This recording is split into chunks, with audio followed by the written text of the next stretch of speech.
saluda su amigo Javier Terrazas de Escribarius desde Buenos Aires, Argentina, en Haz Periodismo desde tu casa. De esta manera conformaremos una red de ciudadanos que bregan por los intereses sociales de nuestros países. Y hablaremos sobre las empresas corporacionistas e ideológicas mediáticas armamentistas, denominado los Sin-San. Son holdings del siglo XXI que recaudan fondos en países alineados a un sistema oligopólico mediante fondos reservados para negocios paramilitares con la sigla Seguridad Social. De esta manera promoviendo leyes desde los parlamentos con un solo objetivo: expropiar, distraer y secularizar para la extracción de los recursos de materia prima. De esta manera no pagar impuestos, no participar en la inversión social, ni mucho menos en el proyecto de desarrollo de un país. En este programa daremos a entender fragmentos de dos estudios realizados, uno sobre la Sociedad Interamericana de Prensa,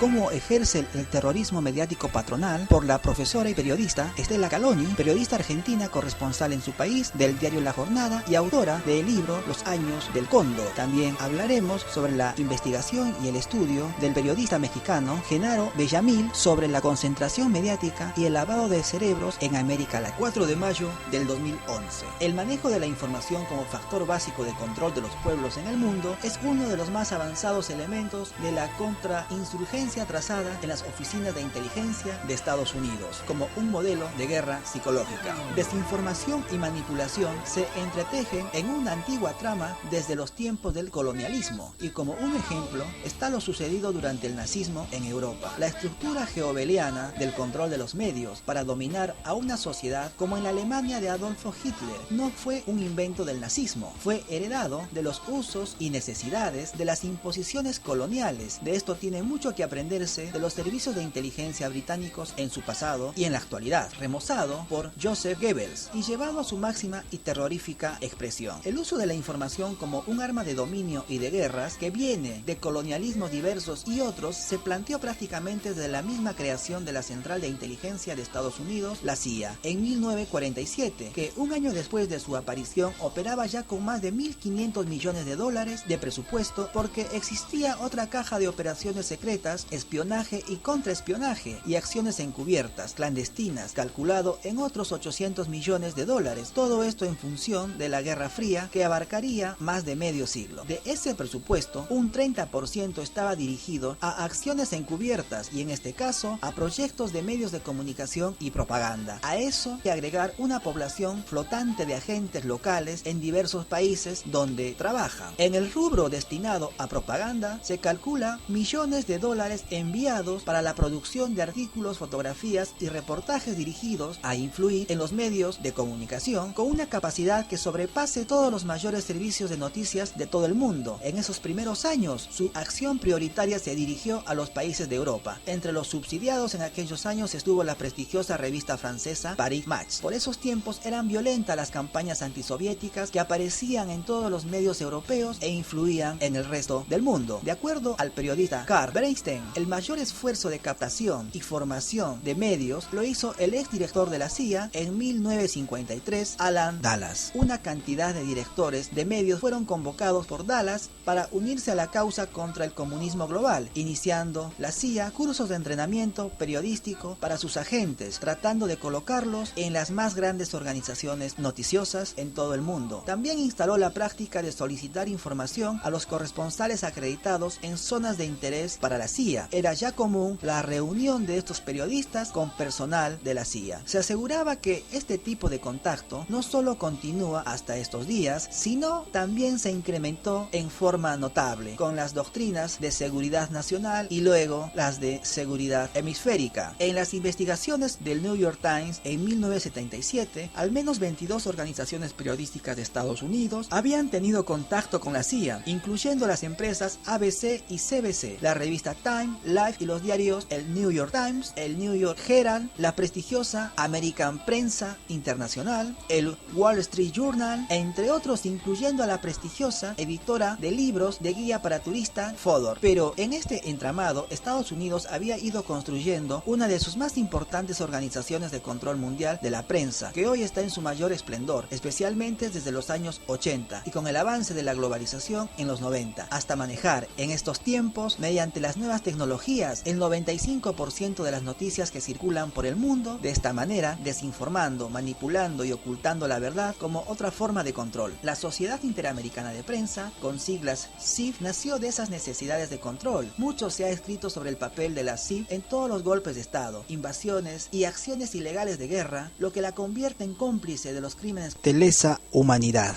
cometidos a lo largo del siglo pasado y lo que va de este en el mundo. En realidad, la Sociedad Interamericana de Prensa había nacido como una idea de unidad en otras etapas, dentro de los viejos esquemas del panamericanismo en 1943 en La Habana y en tiempos de enfrentar al nazismo. Como reseña el periodista canadiense Jean Allard, la SIP fue cooptada por la inteligencia de los Estados Unidos. Después de su virtual aprobación en México en 1942, fue pirateada y cooptada por la CIA en una reunión en Nueva York en 1950, donde se la convirtió en un cartel de los dueños de empresas periodísticas. Esta operación estuvo bajo el control de oficiales de los servicios estadounidenses de inteligencia como Dallas DeBase y Joshua Powers, lo que convirtió virtualmente a la organización en filial de la CIA. El periodista cubano Ernesto Vera, uno de los fundadores de la Federación Latinoamericana de Periodistas, FELAF, investigó detalladamente el complot por medio de la CIA, se apropió de la Sociedad Interamericana de Prensa, cuyo nacimiento en 1943 reunió a una buena parte del periodismo antifascista. En la reunión de la CIF de 1946, que se desarrolló en Quito, Ecuador, a la que asistieron 3 representantes estadounidenses, el coronel Dallas DeBase, el agente Joshua Powers y Tom Ballas, un alto funcionario del Departamento de Estado. Estos maniobraron para que se aceptara el nuevo encuentro en Nueva York en 1950. Un informe de Ballas al Departamento de Estado, desclasificado más tarde, detalla el plan secreto que iba a realizarse luego en territorio imperial estadounidense. Para lograr los votos necesarios para el tratado, no invitaron a los medios progresistas, no les dieron visa a muchos de los representantes e incluso retuvieron a Carlos Rafael Rodríguez, quien no solo representaba al periódico cubano Noticias de Hoy, sino que también era el propio tesorero de la organización. Era un cargo ejecutivo, pero aún así no lo dejaron entrar. De esta manera, los poderosos propietarios dirigidos por Estados Unidos cambiaron los estatutos y a partir de ese momento, la Sociedad Interamericana de Prensa, como SIF, tomaría otro camino. En ese congreso neoyorquino, los magnates de la prensa del continente se convirtieron en los secuestradores de la libertad de prensa. Con el paso del tiempo, la CIF,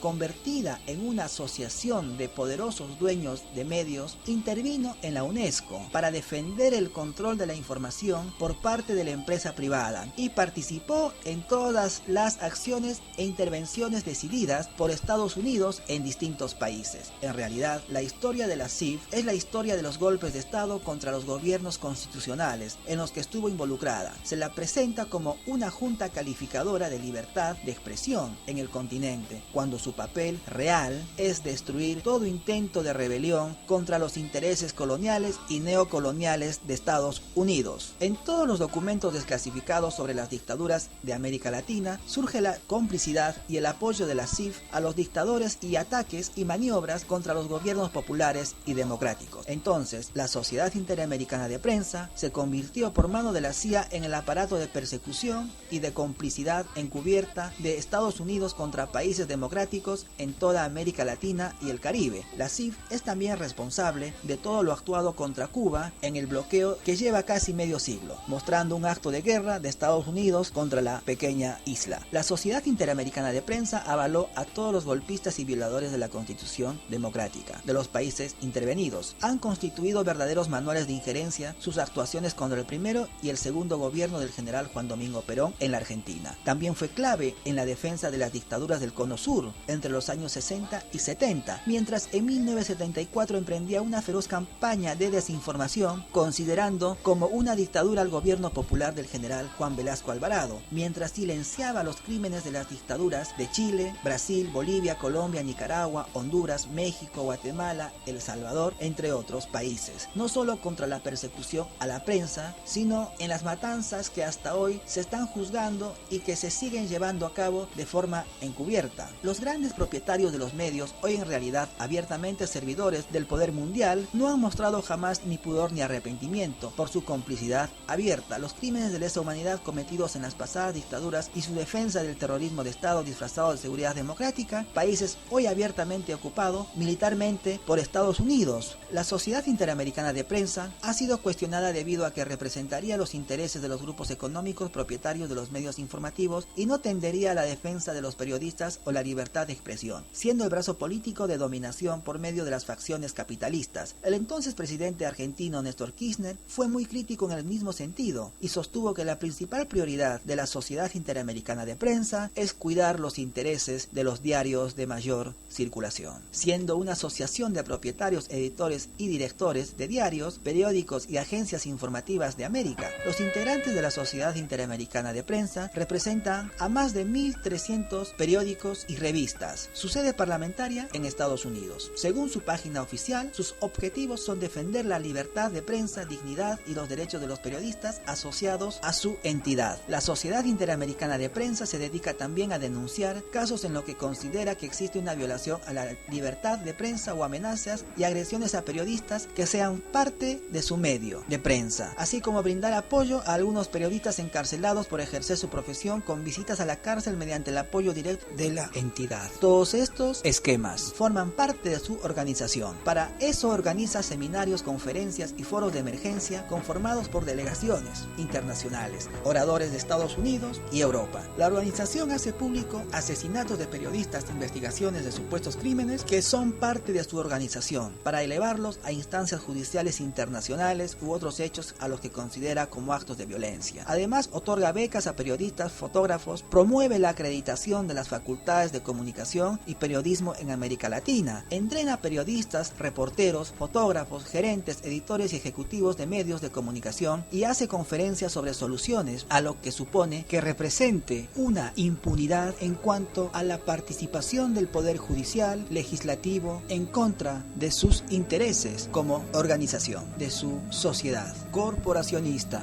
y la defensa de políticos de la sociedad civil adjuntos a su organización. La concentración de los medios de comunicación suele ser reconocida como un obstáculo a la pluralidad. En diversas regiones del mundo existen límites legales a la concentración de medios en pocas manos, pero en América Latina ese no suele ser el tema destacado en la discusión acerca de los medios. En América Latina, esta concentración global se refleja a escala. Son 9 grandes grupos los que definen el futuro de la industria mediática continental. Los mexicanos con Televisa y Televisión Azteca, los brasileros con Globo, el argentino con Clarín, el chileno con Mercurio, el venezolano con el grupo Cisneros y los colombianos con el grupo Bavaria y Tiempo. Según la consultora McKinsey, mostró sus estudios en los que Internet representa un 5,7% del Producto Bruto Interno en 13 países. Entre ellos están los países del G8 como Francia, Estados Unidos, Alemania, Gran Bretaña, Italia, Japón, Canadá, Rusia, Brasil, China, India, Corea del Sur y Suecia, y contribuyó en estos países en un 21% de su crecimiento en los últimos 5 años. El principal servicio informativo en torno al estado de Internet en el mundo estima que la población de usuarios de la web en el planeta asciende a la penetración mundial de Internet que fue establecida a la fecha en un 37,8%. Y así continuamos con los fragmentos del periodista mexicano Genaro Bellamil en la concentración mediática y el lavado de cerebros en América Latina. Hace casi 3 décadas, desde 1980, el político irlandés Sean McBride, fundador de Amnistía Internacional, elaboró para la Organización de las Naciones Unidas para la Educación, la Ciencia y la Cultura, UNESCO, un informe que constituyó el diagnóstico más puntual sobre la concentración mediática en el mundo hasta esa fecha. El informe de McBride advertía que la industria de la comunicación está dominada por un número relativamente pequeño de empresas que engloban todos los aspectos de la producción y la distribución. Están situadas en los principales países desarrollados y sus actividades son transnacionales, un solo mundo, una sola voz. Cuando se elaboró el informe, su autor identificó a 12 grandes grupos mediáticos entre empresas televisivas, radiales y consorcios periodísticos, editoriales y corporativos de entretenimiento. A 20 años de distancia, la concentración que diagnosticó McBride ha aumentado. Son ahora solo 6 grandes corporativos multinacionales y multimediáticos que manejan la televisión, el cine,